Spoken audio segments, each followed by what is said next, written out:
Τι είναι αυτό? Ένα σπουργίτη.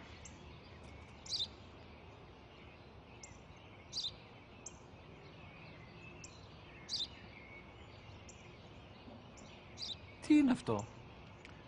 Μόλις τώρα στο παπατέρα, σπουργίτη είναι.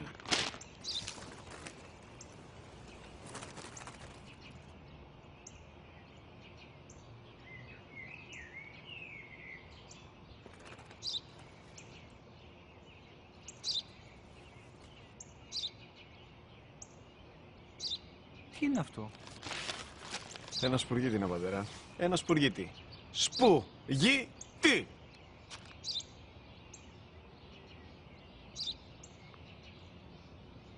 Τι είναι αυτό? Γιατί το κάνεις αυτό το πράγμα, μπορείς να μου πεις? Τόσες φορές σου είπα, είναι ένα σπουργίτη! Δεν το καταλαβαίνεις! Πού πας?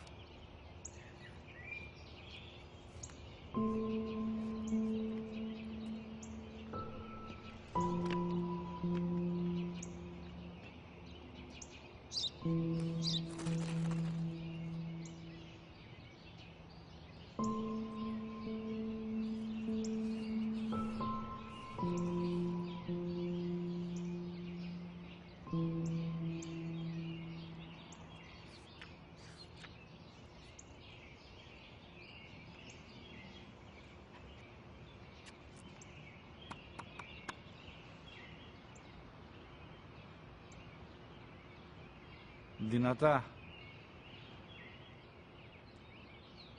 Σήμερα ο μικρός μου γιος που πριν λίγες μέρες έκλεισε τα 3 καθόταν μαζί μου έξω στο πάρκο όταν ένας σπουργίτη ήρθε και κάθισε απέναντί μας.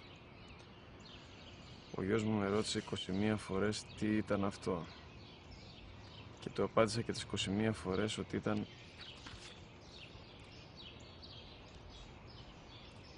ένα σπουργίτη.